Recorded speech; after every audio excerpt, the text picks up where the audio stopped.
Hello everyone, আজি মই আপোনালোকৰ ওচৰত বাঘেৰি মাছ বা গাৰুৱা মাছ তাৰে এটা ৰেচিপি লৈছোঁ। ৰেচিপিটো মই কেনেদৰে বনাইছোঁ আহকচোন চাই লওঁ। এয়া লৈছোঁ মই 250 গ্ৰাম মাছ।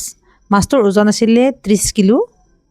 ইয়াতে মই এতিয়া অকণমান নিমখ দিছোঁ আৰু হাতেৰে চুব পৰা টাইপৰ গৰম পানী মই দি লৈছোঁ।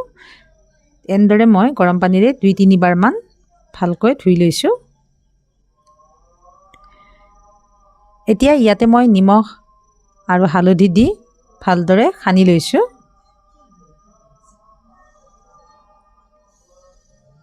এখন পেন লৈছোঁ, তাতে অকণমান মিঠাতেল দি মাছকেই পিচ মই এতিয়া অলপ ভাজি ল'ম। এই মাছটো আপোনালোকে নভজাকৈও বনাব পাৰে, কেঁচাই কেঁচাই।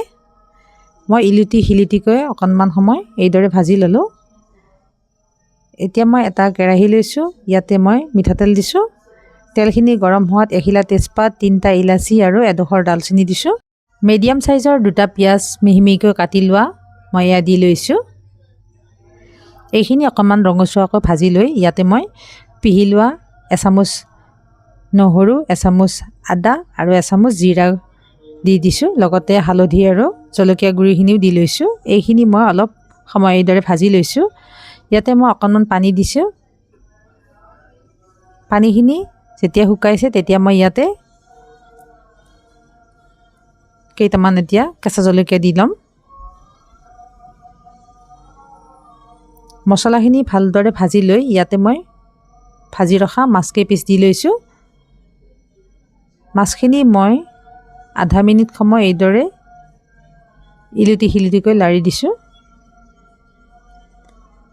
এতিয়া ইয়াতে মই অলপ গৰম পানী দি লৈছোঁ।